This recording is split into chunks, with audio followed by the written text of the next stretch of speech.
The grand salon of Aston Manor had not been this silent since the old Duke's funeral. 5 women stood in a crescent of candlelight, each one a masterpiece of other people's effort. Their mothers had spent fortunes on the silk, their governesses had drilled the posture, their maids had wept quietly at 4 in the morning over curling irons and stubborn pearl buttons. Every detail had been considered, every flaw had been corrected or concealed. They believed, with the particular certainty of the well-prepared, that the morning had already been decided in their favour. Duke Rhys Rogers entered without ceremony. He was not what the room had rehearsed for, no theatrical entrance, no sweeping acknowledgement of the assembly. He handed his gloves to a footman, adjusted the dark collar of his military-cut tunic with 2 fingers, and turned to face the crescent of women the way a man turns to face paperwork he already knows will disappoint him. He looked. Not quickly. Not with the eager appraisal of someone hoping to be impressed. He moved his gaze the way a man does when he is searching for something the room does not know it contains. First candidate. Second. The third offered her most practiced smile. He did not slow. By the 5th, the matchmaker had pressed her knuckles to her mouth. He stopped, not in front of any of them. His eyes had travelled past the candlelight, past the 5 silk hems pooling on the parquet floor, past the enormous floral arrangement that had cost the estate steward 3 sleepless days of negotiation. They had come to rest in the far corner of the room, where a young woman sat on a low stool, a pincushion balanced on her knee, her attention fixed on the torn hem of her cousin's travelling gown, as though the entire selection process was something happening in a different country entirely. She had not been introduced. Her name appeared on no list. Her dress was grey, the particular grey of a garment worn past its original purpose. Her hair was pinned rather than styled. There was a smudge of ink on her left forefinger, and a small, precise frown on her face as she worked a stitch that refused to cooperate. She did not look up.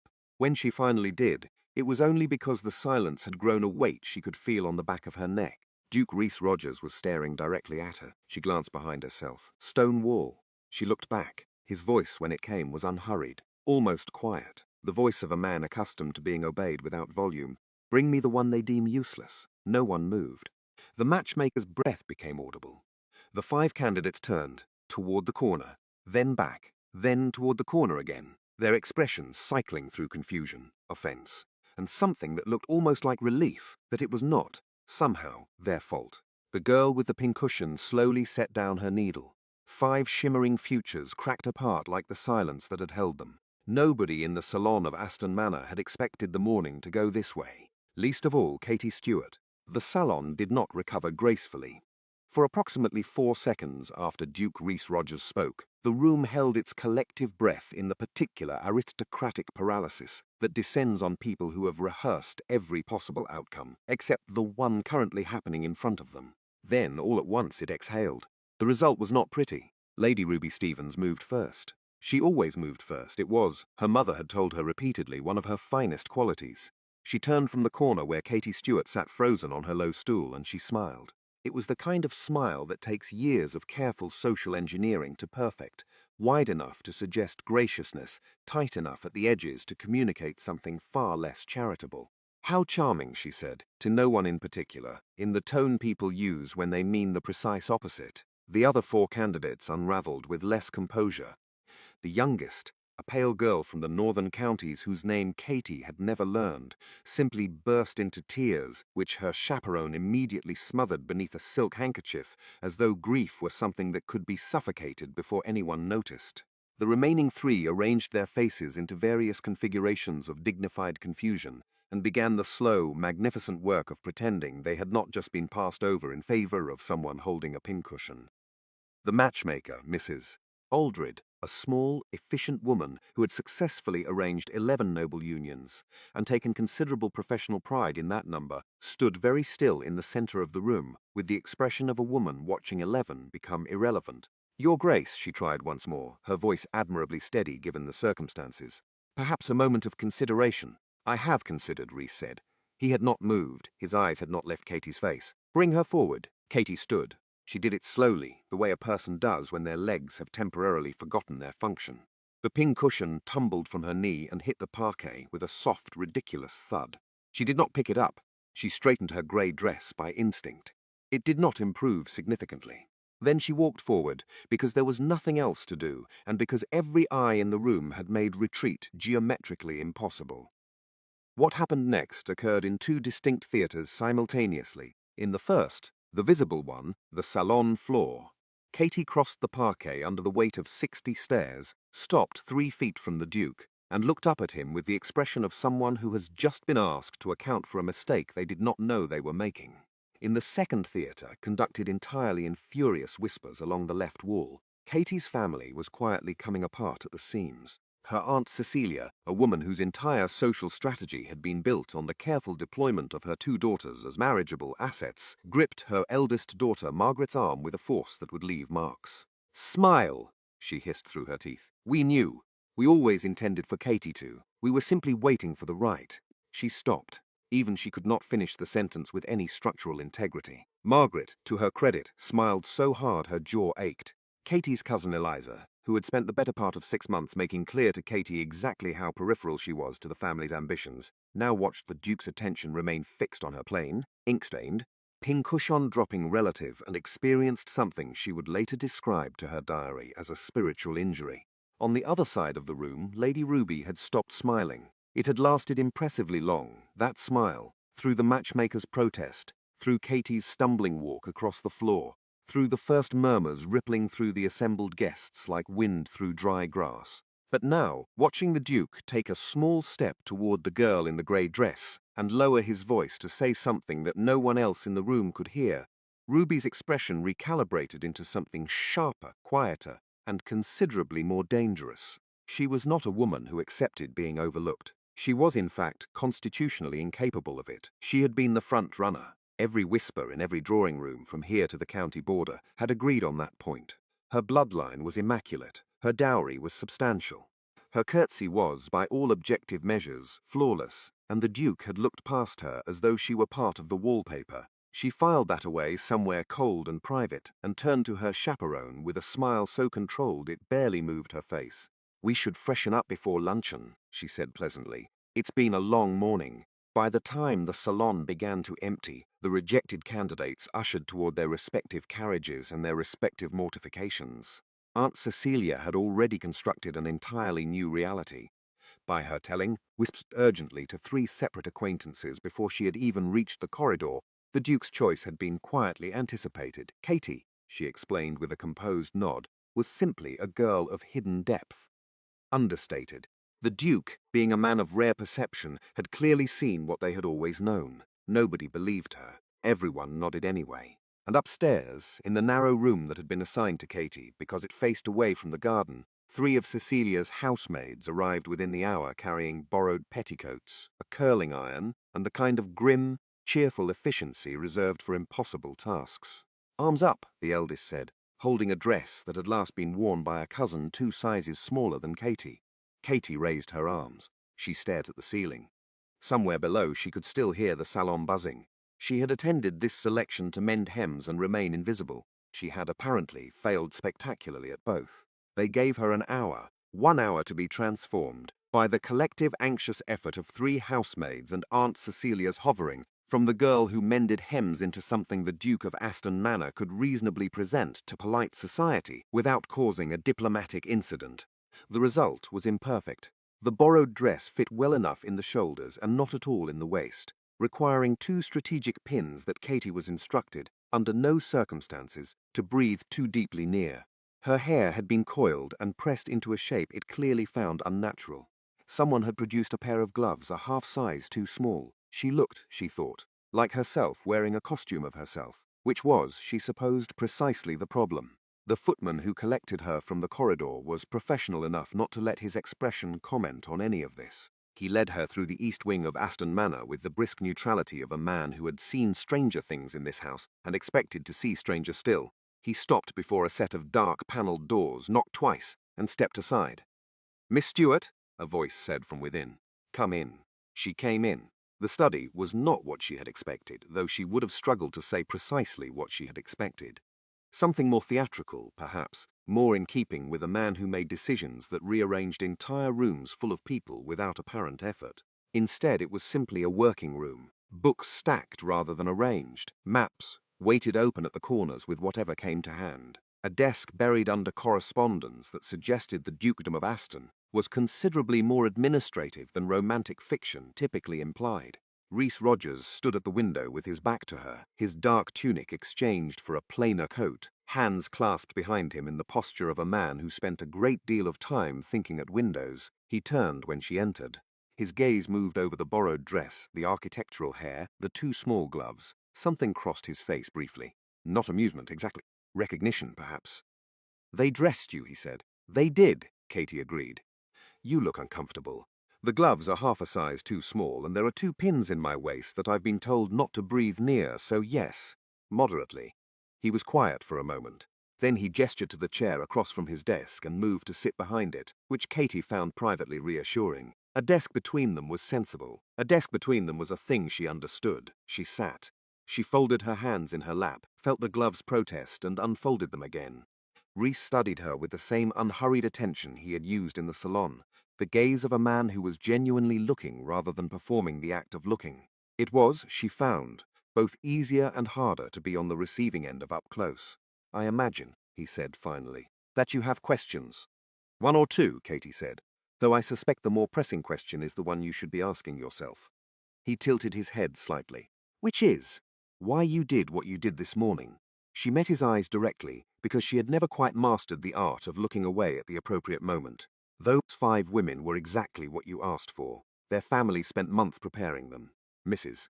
Aldred has built her entire professional reputation on occasions like this one, and you walked past all of it to point at the person mending a hem in the corner."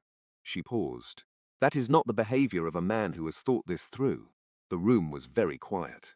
Outside, distantly, she could hear the gravel of the front drive being disturbed by departing carriages. The rejected 5, making their various exits. "You think I made a mistake," Rhys said. "It was not quite a question. I think," Katie said carefully, "that whatever you thought you saw in that corner this morning, I am very likely not it. I am not accomplished. I do not play piano with any skill worth mentioning. My French is functional rather than elegant. I have no dowry to speak of, which I suspect you already know, and which your solicitors will make abundantly clear to you the moment they are consulted. I am here because my aunt could not afford to refuse the invitation, and I was useful for carrying things." She held his gaze steadily. "I am telling you this not because I enjoy cataloguing my own deficiencies, but because someone in this room ought to be honest with you, and it is fairly clear that no one else is currently volunteering." Rhys said nothing for a long moment. He had the quality, she was beginning to notice, of a man who did not fill silences out of discomfort, who let them sit until they had finished being useful. "Are you finished?" he asked. "Largely," Katie said. "Then let me be equally honest with you." He leaned forward slightly, forearms resting on the buried desk. "I have sat across from accomplished women in this room for the better part of 3 months. Women with elegant French and considerable dowries and piano skills that their mothers have been cultivating since they were 4 years old. Every one of them told me exactly what they believed I wanted to hear." He paused. "You have been in this room for 6 minutes and have already told me 2 things I did not ask for and almost certainly needed." He sat back. "So I will ask you again whether I have made a mistake," he said.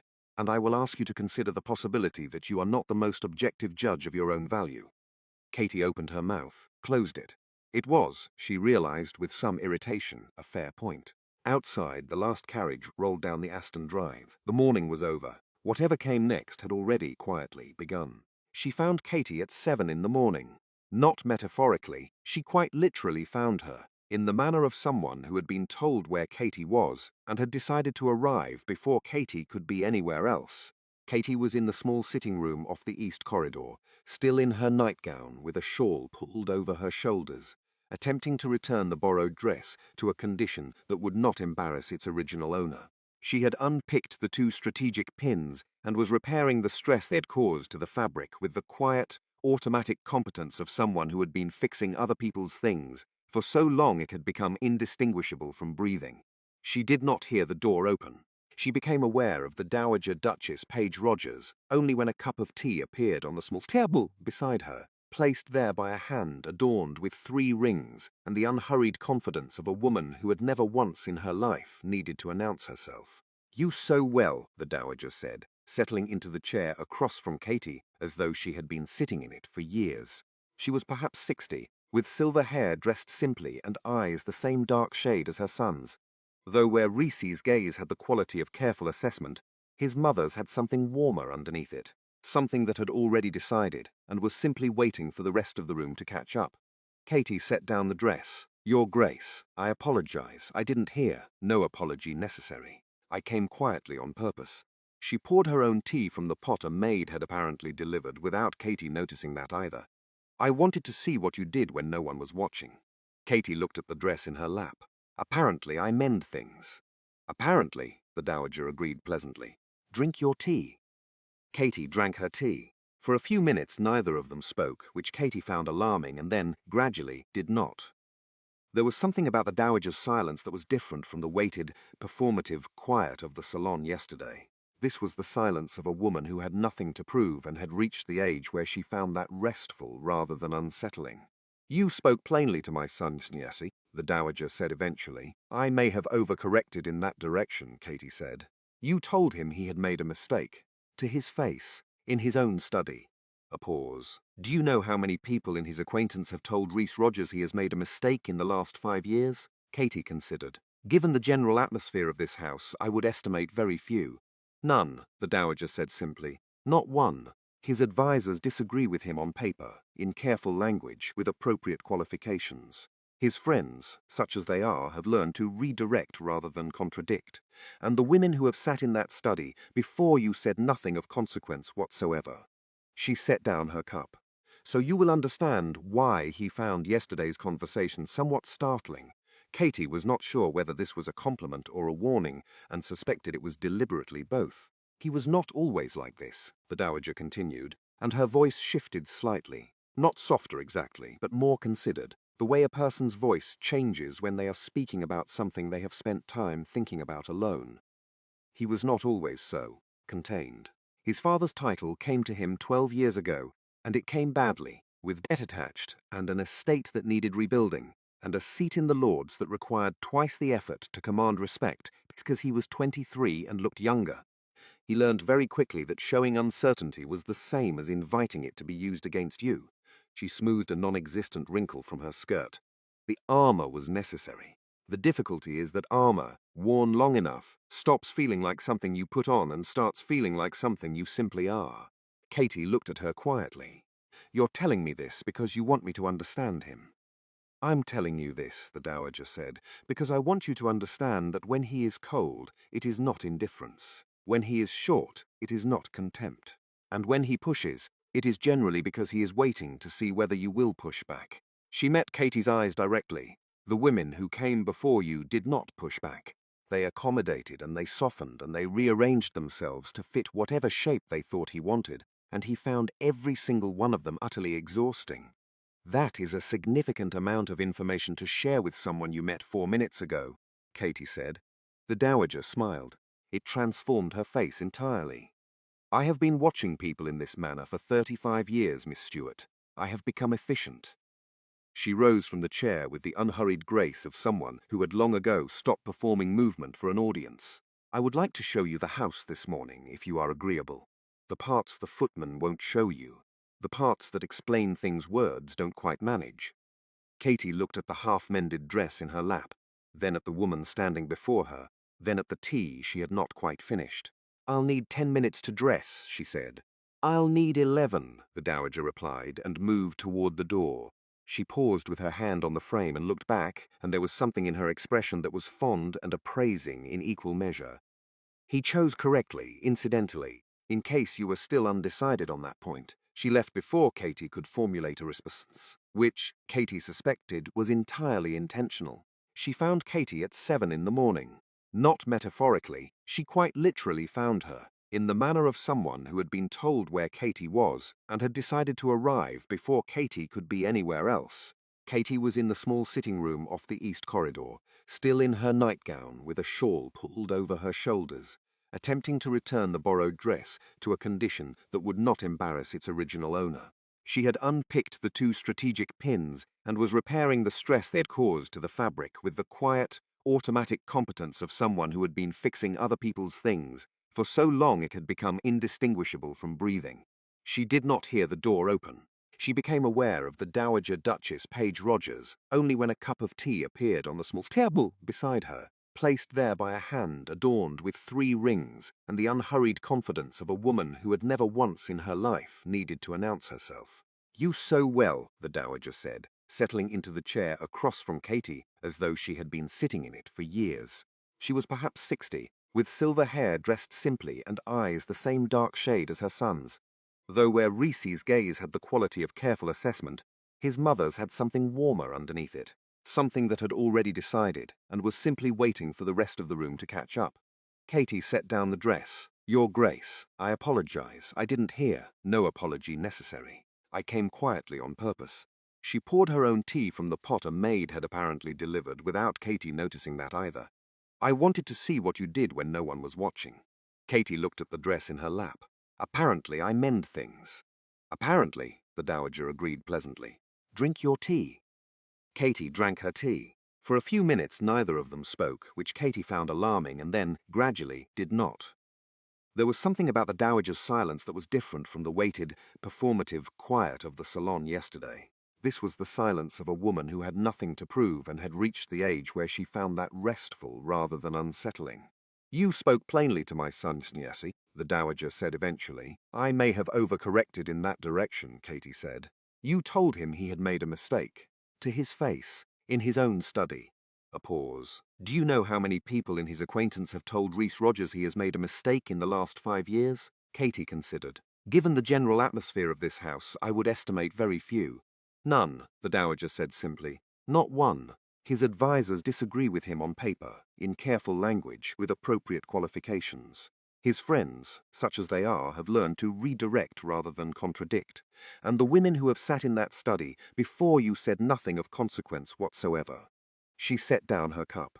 "So you will understand why he found yesterday's conversation somewhat startling." Katie was not sure whether this was a compliment or a warning, and suspected it was deliberately both. "He was not always like this," the Dowager continued, and her voice shifted slightly. Not softer exactly, but more considered, the way a person's voice changes when they are speaking about something they have spent time thinking about alone. "He was not always so, contained. His father's title came to him 12 years ago, and it came badly, with debt attached, and an estate that needed rebuilding, and a seat in the Lords that required twice the effort to command respect because he was 23 and looked younger. He learned very quickly that showing uncertainty was the same as inviting it to be used against you." She smoothed a non-existent wrinkle from her skirt. "The armor was necessary. The difficulty is that armor, worn long enough, stops feeling like something you put on and starts feeling like something you simply are." Katie looked at her quietly. "You're telling me this because you want me to understand him." "I'm telling you this," the Dowager said, "because I want you to understand that when he is cold, it is not indifference. When he is short, it is not contempt. And when he pushes, it is generally because he is waiting to see whether you will push back." She met Katie's eyes directly. "The women who came before you did not push back.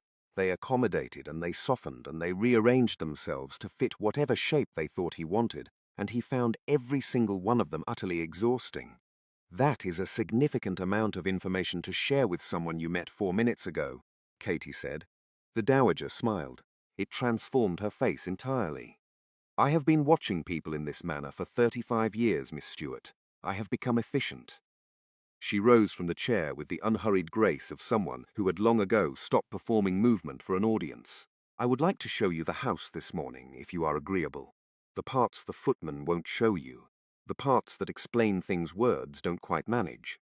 Katie looked at the half-mended dress in her lap, then at the woman standing before her, then at the tea she had not quite finished. "I'll need 10 minutes to dress," she said.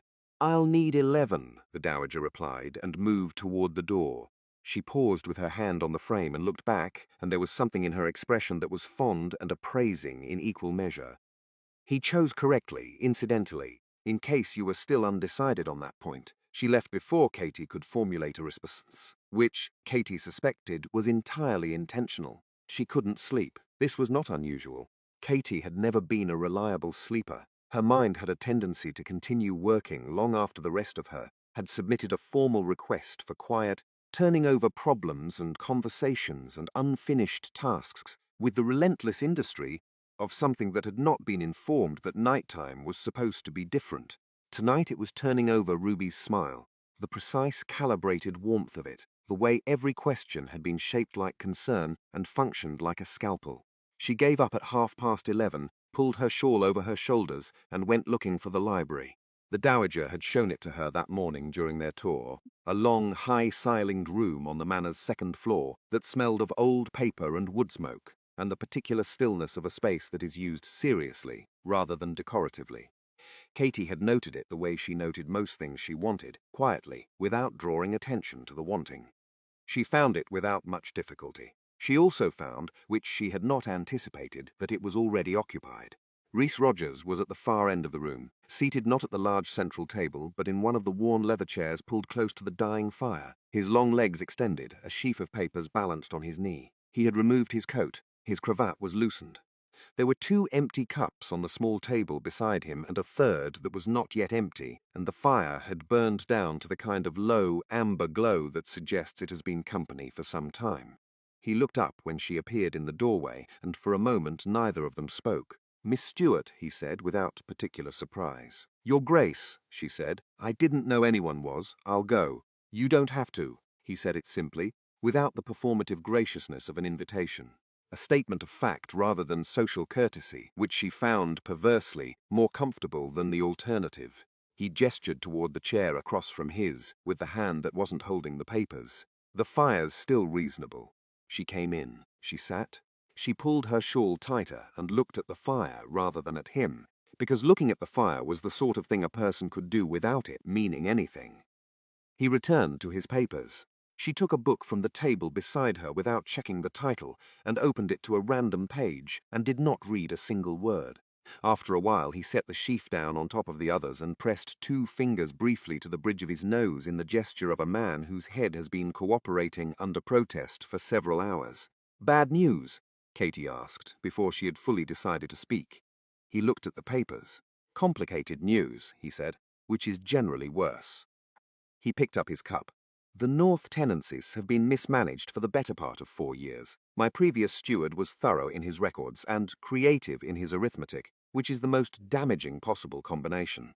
The gap between what the estate appears to generate and what it actually generates is," he paused, significant. "Can it be recovered?" "Yes," he said, "with time and restructuring and a period of reduced circumstance." Something moved briefly across his face. "The difficulty is that a duke in reduced circumstance is a particular kind of target. Every obligation, every alliance, every arrangement that was agreed upon in the assumption of a certain weight behind the title becomes negotiable, and people who find things negotiable tend to negotiate in their own direction." Katy looked at him for a moment. In the low firelight, he looked less like the figure who had commanded a silent salon and more like a man who had been carrying something heavy for a long time and had simply become so accustomed to the weight that he'd stopped, noticing he was bent under it. The armor the Dowager had described. She could see the edges of it now, the precise way he framed everything in the language of strategy and management, the way he spoke about his own life, as though it were a set of problems belonging to someone he administered, rather than inhabited. "Can I ask you something?" she said. He looked at her. "You generally do. Do you ever not want it?" She held his gaze. "The title, the obligations, all of it. Do you ever think about what you would do if it simply wasn't yours to carry?" The fire shifted. A log dropped quietly into itself and sent up a brief constellation of sparks. "Constantly," he said. The word came out with the flatness of something true that has been compressed for a long time. Katy was quiet for a moment. Then, because the hour was late, and the fire was low, and something about both of those things made honesty feel less expensive than it usually did, she said, "I used to think that being useless was the worst thing a person could be. That it was a kind of failure, a moral one." She looked at her hands in her lap. "But there are moments, quiet ones, early in the morning before anyone needs anything, where I think that being useless might be the only way to be free. That the moment you become necessary to people, they own a piece of you. And the more necessary you become, the less of you remains that is simply yours." The room was very still. Rhys was watching her with the focused, unhurried attention she was beginning to recognize as his version of being moved by something. "That," he said quietly, "is the most honest thing anyone has said in this library in recent memory." "The bar appears to be low," Katy said. He almost smiled.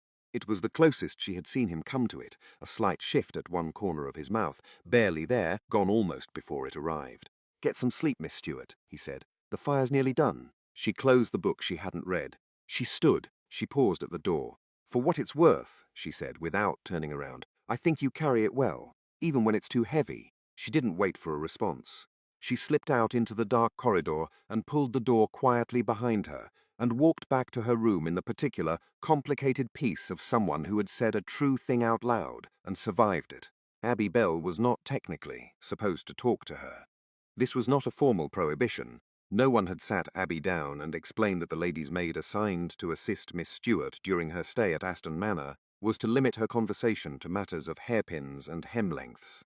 It was more the unspoken architecture of a house like this one, the invisible lines that structured who spoke to whom and about what and for how long. Abby was 22, quick-eyed, and had worked at Aston Manor for 4 years, which was long enough to understand the architecture precisely and to have developed her own quiet opinions about when it deserved to be respected. She came to Katie the following morning while helping her dress, and she did it the way people in service learn to do difficult things, efficiently, without preamble, while keeping her hands occupied with something else entirely so that the conversation could be denied if it needed to be. "I need to tell you something," she said, working the buttons at the back of Katie's dress with practiced speed. "And I need you to hear it without reacting visibly because there's a footman in the corridor who notices things." Katie went very still. "All right," she said to the mirror. "Lady Ruby's personal attendant, Clara, has a cousin who works at the coaching inn on the Merston Road."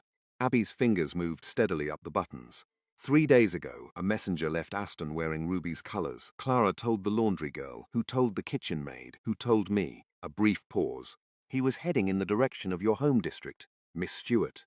Clara says Ruby gave him specific instructions. He was looking for records." The mirror showed Katie her own face, and she was grateful she had been warned not to react, because the thing that moved across her expression in that moment needed a second to be managed before it was fit to be seen. "What kind of records?" she said. It was not quite a question. Financial ones. Abby finished the last button and smoothed the fabric at Katie's shoulders with a small, precise gesture. "Your family's accounts, debts, any arrangements that might be irregular." She met Katie's eyes in the mirror briefly and then returned her gaze to the dress. "I don't know what she expects to find. I only know she sent someone to find it." The room was quiet for a moment. Outside the window, the Aston grounds were doing their usual impression of serenity. The formal gardens, the clipped hedgerows, the gravel paths raked into perfect parallel lines. Katie looked at them and thought about her father's study at home, the stacks of correspondence on his desk, the particular way he changed the subject when money was mentioned at dinner, the creditor's letters she had twice intercepted from the Morning Post before her aunt could see them and use them as social ammunition. She knew, with the quiet certainty of someone who has lived close to a problem for a long time, exactly what Lady Ruby's messenger was going to find. "Thank you," she said, "for telling me." "I want you to know," Abby said, straightening the cuffs of Katie's sleeves with unnecessary care, "that not everyone in this house thinks the way Lady Ruby does. About who belongs here and who doesn't." She said it to the cuffs rather than to Katie, which was the only way it could be said without either of them having to acknowledge it directly. That's all. She collected the discarded nightgown from the chair and left with the swift, unobtrusive efficiency that 4 years of service had made second nature. Katie sat down on the edge of the bed. She sat there for several minutes, which was a luxury she did not really have but took anyway, because some information requires a moment of being simply held before it can be acted upon. She thought about Ruby in the south parlour, the cream paper invitation, the rose silk, the questions shaped like concern. She had known, sitting across from that smile, that it was reconnaissance. She had not known Ruby had already moved past reconnaissance into active operation before the tea was even poured. She thought about her father, about the debts, which were real and considerable, and had the particular character of debts that had been managed through optimism rather than mathematics for several years running, about what those debts would look like on paper, extracted from context and presented to a roomful of people who had already decided what they wanted to conclude, about what it would mean for her family if that paper reached the wrong hands at the wrong moment in the wrong room. She stood up. She went to the small writing desk in the corner of her room and sat down at it and took out a sheet of paper and then sat looking at the paper for a long time without writing anything, because the question was not whether to act but what action, precisely, was available to her. She could write to her father, warn him that someone was asking questions, but the coaching road between Aston and home was 2 days in each direction, and Ruby's messenger had a 3-day head start, which made warning a comfort rather than a strategy. She could say nothing and hope the information found was insufficient. She dismissed this almost immediately. Hope was not a strategy either. It was what people reached for when they had run out of strategies, and she was not there yet, which left the third option, the one that sat at the back of her mind with the patient, uncomfortable weight of the only correct answer to a problem she had very much hoped had a different solution. She needed to tell Reese before Ruby did, before the paper trail became a public one, before the story was told by someone with a vested interest in the telling. She needed to walk into that study, sit down at that desk, and hand him the one piece of information that could end everything, on her own terms, in her own words, before it was taken from her hands entirely. She folded the blank piece of paper carefully in half. Then she stood up, smoothed her dress, and went to find the Duke. He was in the study again. She was beginning to think he was always in the study, that the room and the man had reached some long-standing arrangement whereby he remained inside it and it contained him, and the rest of Aston Manor simply organized itself around that central fact. The door was open this time, which she chose to interpret as permission rather than oversight, and she knocked twice on the frame before entering. Reese looked up from his desk. His expression did the small, almost imperceptible shift it made when it was her. Not warmer exactly, but less guarded in some way she had stopped trying to precisely define. "Miss Stewart," he said, "sit down." "In a moment," she said. She closed the door behind her, which was not the done thing and which she did anyway, because what she had come to say was not a conversation that needed an audience. She crossed to the chair across from his desk and stood behind it with both hands resting on its back, and she looked at him directly. "I need to tell you something," she said. "And I need to tell you before someone else does, because the version someone else tells will be designed to do damage, and I would prefer you to have the unedited one first." Something in his posture adjusted, a slight straightening, an attention that had already been considerable becoming more so. He set down his pen. He said nothing, which was his way of indicating she should continue. She continued. "My family is in debt," she said. "Not the manageable kind, not the kind that a good season resolves or a sensible marriage quietly absorbs. The significant kind. My father made a series of investments 6 years ago that were presented to him as sound and were not, and the losses can compounded in the way losses do when they are not addressed directly, which my father, who is a good man with a genuine gift for not seeing things he finds distressing, did not address directly." She kept her voice level. She had rehearsed this in the corridor. Not the words exactly, but the tone of them. The particular neutrality that separates disclosure from performance. The creditors are known. The amounts are documented. There are letters, records, a paper trail that is neither hidden nor difficult to find for anyone who looks with purpose. She held his gaze. "Lady Ruby has sent someone to look with purpose." The study was very quiet. Reese's face had not changed in the way she had been braced for. No visible recoil, no rapid reassessment behind the eyes. He simply watched her with the steady, unreadable attention she had come to understand was not coldness but concentration.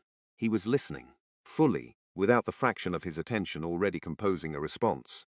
It was, she had come to realize, one of his rarest qualities, the capacity to hear a thing completely before deciding what to do with it. "How much?" he said. She told him. The number sat between them on the desk like something physical. He looked at it for a moment. Then he looked back at her. "And your family knows you're here telling me this?" "No," she said.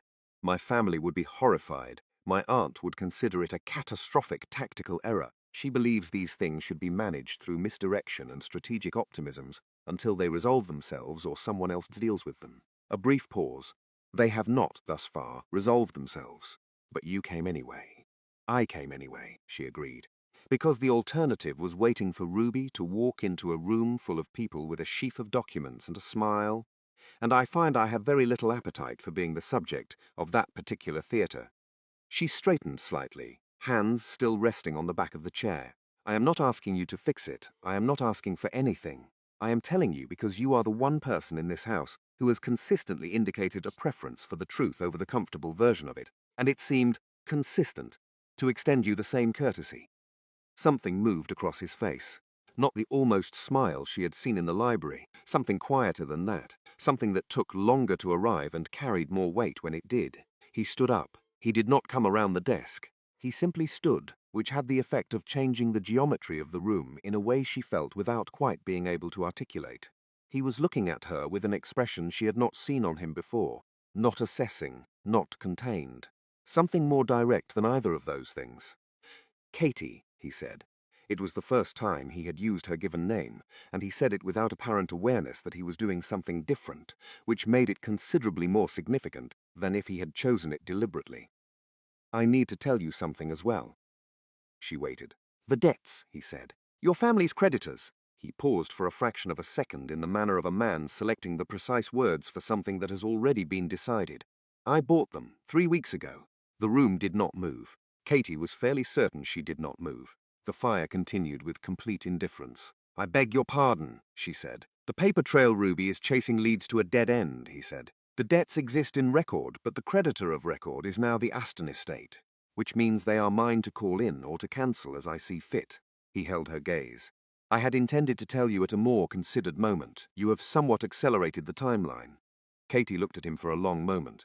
The courage it had taken to walk through that door, the carefully leveled voice, the rehearsed neutrality, all of it was still present, but reorganizing itself around a fact she had not had when she arrived, and was not entirely sure what to do with now. You did that, she said slowly, before you had any reason to. I had a reason, he said quietly. The fire shifted. Outside, the Aston grounds held their usual magnificent silence. That was not nothing, Katie said at last, which was perhaps the least elegant sentence she had ever produced, and was also, she felt, the most honest one available to her in that particular moment. No, Reese agreed. It was not nothing. They stood on opposite sides of the desk in the afternoon quiet of the study, and something that had been building since a girl with a pincushion looked up from a low stool and found a duke staring at her, settled at last, into a shape that both of them could see clearly. Neither of them moved toward it yet, but neither of them looked away. The gala had been planned before any of this began. It was an annual fixture, the Aston Autumn Gathering, 300 guests drawn from the county's best families. The manor lit from every window and the long dining table extended to its full, impractical length.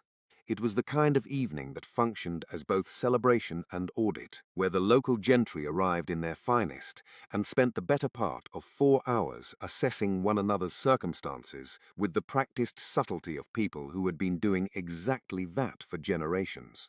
This year the audit had a focal point. Katie was aware of it from the moment she entered the dining room on the dowager's arm. The way attention moved toward her and then away, the conversations that paused a half-beat too long, the assessments conducted through the mechanism of not quite looking directly. She had dressed carefully, which in her case meant the best of the borrowed things, a deep blue that the dowager had produced from somewhere without explanation, and which fit considerably better than anything her aunt's housemaids had attempted. Her hair was simply arranged. There were no strategic pins. She looked, she had decided that morning, like herself.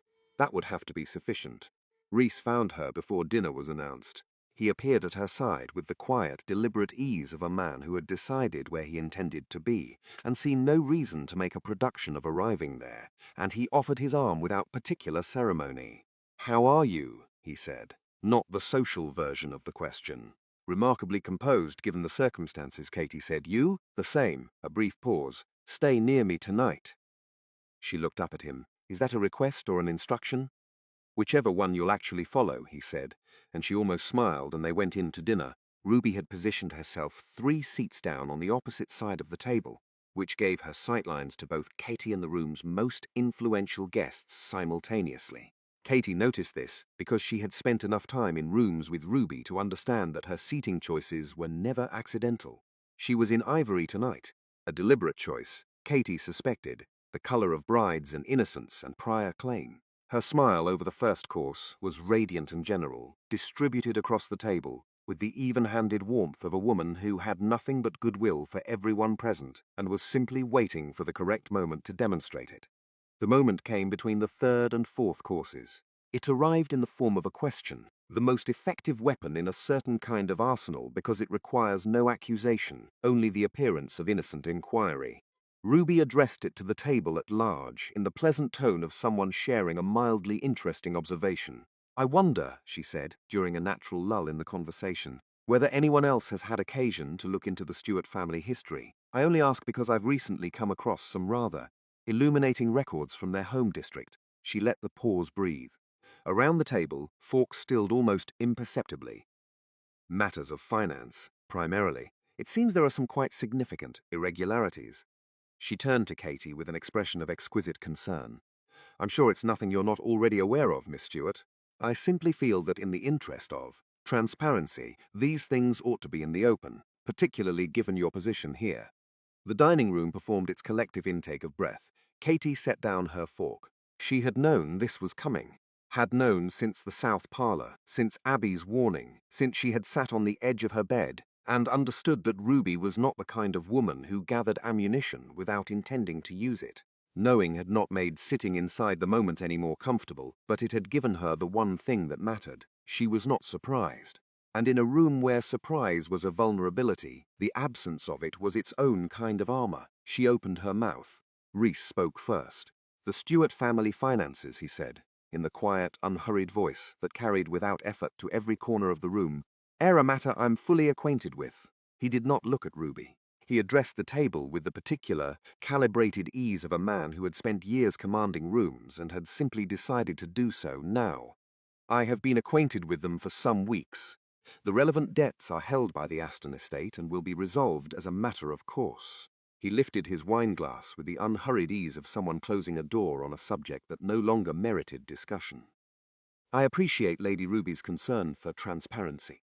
It is a quality I admire enormously when it is applied consistently." The table was very still.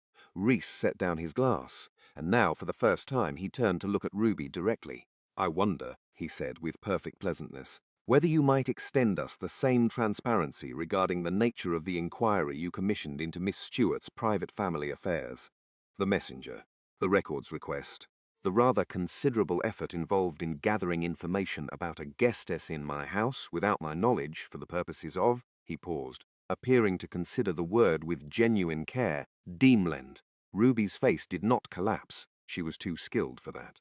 But something behind it did. Some structural element that had been bearing weight quietly gave way, and the room saw it, and she knew the room saw it, which was worse than any accusation. "I was only," she began. "You were only," Reese agreed gently, and said nothing further, which was more devastating than anything that could have followed. The silence lasted 4 full seconds.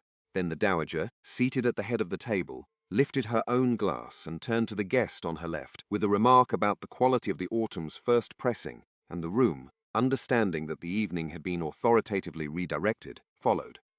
Conversations resumed. Forks moved. The fourth course arrived. Ruby did not speak again for the remainder of the dinner. Across the table, Katie looked at Reese.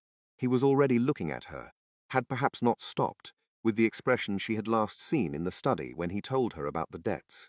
That same quality of something decided, something no longer provisional. Under the table, where no one could observe it, she unfolded her hands from the tight, careful clasp she had held them in since Ruby spoke, and let them rest open in her lap. It was, in its way, the most honest thing she had done all evening. The guests left in the slow, unhurried way of people who have had a satisfying evening and are not quite ready to surrender it to the ordinary business of going home. Katie watched from the upper landing as the last carriages rolled down the Aston Drive, their lanterns tracing small amber paths through the dark before the night absorbed them entirely. The manor settled around her as it always did when the performance was over. A different quality of quiet from the daytime one, deeper and more honest. The kind that only arrives when a house stops being observed and returns to simply being itself. She had changed out of the blue dress. She was back in her grey one, which was either a statement or a comfort, and she had stopped trying to determine which. Her hair was down, her feet were in slippers rather than the borrowed heels that had made the evening's long hours considerably more effortful than they needed to be. She was, she realized, standing in the middle of Aston Manor looking more like herself than she had at any point since arriving, which felt significant in a way she wasn't quite ready to examine. "Miss Stewart," she turned. Reese was at the far end of the landing, his formal coat exchanged for the plainer one she associated with the study and the late hours and the version of him that existed when the Duke had been set aside for the evening. He had a glass in one hand.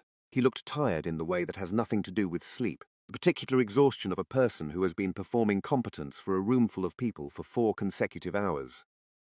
"I was looking for you," he said. "I was watching the carriages," she said. He came to stand beside her at the landing rail and looked down at the empty entrance hall below. The flowers that had been magnificent 6 hours ago now slightly diminished, the chandelier reduced to a third of its evening brightness, the footman moving through the quiet work of restoration with the patient efficiency of people accustomed to putting grandeur away at the end of the night. "Thank you," Katy said, "for what you did at dinner." "You would have handled it," he said. "Eventually," she agreed. "You were faster." He was quiet for a moment. Then he said, without particular preamble, in the way she had come to understand, was simply how he moved toward things that mattered. "I want to ask you something. And I want to ask it plainly, without the architecture of a formal arrangement around it, because I think you would find the architecture insulting, and I find I have very little patience for it tonight." Katy turned to look at him. "All right," she said. "Stay," he said, "not for the week. Not as a candidate or a social experiment or a decision I made in a moment of, whatever the room chose to call it that morning in the salon." He looked at her with the steady, unguarded attention that she had catalogued and returned to many times in the past week and still found she was not entirely prepared for when it arrived at full strength. "Stay because this house is better with you in it. Because I am better, more honest, more awake to myself in a way I had stopped expecting to be." A brief pause. "Because you are the first person who has sat across from me and spoken to the man rather than the title, and I had not understood until you did it how much I needed someone to." The landing was very still. Below, a footman extinguished a candelabra and the entrance hall dimmed by degrees. Katy looked at him for a long moment. She thought about the girl who had arrived at Aston Manor with a pincushion and a carefully maintained invisibility, who had sat in corners by design and made herself small by practice, and had built an entire internal architecture around the premise that her value was proportional to her utility, and that being needed was the closest thing to being wanted that she was likely to access. She thought about the library at midnight, about the south parlour and Ruby's smile, and the blank piece of paper she had folded in half without writing on it, about a study with a desk between them and a number that sat in the air like something physical, and a man who had bought her family's debts 3 weeks before he had any reason to. For a reason he had said simply and without elaboration. She thought about the dowager over morning tea saying she was not the most objective judge of her own value, which had irritated her at the time, and had been, she now conceded, entirely correct. "I have spent a considerable amount of my life," she said slowly, "making myself easy to overlook. Not from modesty, from habit, from the accumulated evidence of a great many rooms in which being noticed produced worse outcomes than being invisible." She held his gaze. "I came here to mend hems and carry things and go home unobserved, and instead I have told a duke he made a mistake, taken tea with a woman who wanted to destroy me, confessed my family's financial ruin in a closed study, and survived a gala at which I was briefly the subject of a public unmasking." She paused. "It has been an extremely full week." "It has," Reese agreed. "I'm not going to become someone else," she said. "I don't play piano elegantly. My French is functional. I will continue to say things that are inconvenient and notice things that people would prefer went unnoticed and disagree with you when I think you're wrong, which based on limited evidence appears to be one of the qualities you find least objectionable about me." "It is," he said, "near the top of the list." She looked at him, at the tiredness behind the steadiness, at the man underneath the armor, at the particular quality of stillness he had when he was waiting for something that mattered and was trying not to show that it mattered. She understood, standing there on the landing of a house she had arrived in as furniture, that choosing him was not the counterpoint to choosing herself. It was the same choice made once from a place of sufficient self-knowledge to mean something. "All right," she said. He looked at her. "All right, I'll stay." She held his gaze. "Not because I'm useful, not because it resolves anything for my family or satisfies any obligation or makes me easier to categorize." She let the words settle. "Because I want to. Which is, I think, the first time I have done something for precisely that reason." Something shifted in his expression. Not the almost smile, not the controlled attention. Something that had not been there before, or had been there in pieces, and had simply, at this particular moment, assembled itself into a form that could be seen clearly. He offered his hand, not the formal gesture of a duke to a candidate. the simple, unadorned extension of one person's hand toward another, in the quiet of a house that had stopped performing for the evening. Katie looked at it for exactly 1 second, then she took it. Below them the last candelabra went out, and Aston Manor settled into the deep, unhurried dark of a house that had, after a very long time, found what it had been missing. Not in a throne room or a salon or a line of shimmering silk, but on a low stool in a corner, with ink on her finger and a pincushion on her knee, waiting to be seen by someone who finally knew how to look. The end. It has been an honor walking this story out with you. From the moment Duke Rhys Rogers raised his gloved hand in that crowded salon and pointed past every carefully prepared candidate toward a girl in a grey dress with ink on her finger, something quietly extraordinary began. Thank you for staying with Katie and Rhys through every stolen conversation, every sharp word, every moment of armor slowly coming undone. They deserved readers who paid attention, and you did. If this story found something in you, a feeling, a thought, a moment where you held your breath without quite meaning to, let me know in the comments. I read everyone. And if you would like to be present for the next story, the next room, the next character waiting in a corner to be seen, like this post, subscribe, and turn on your notifications. The next one is already coming. Don't miss it.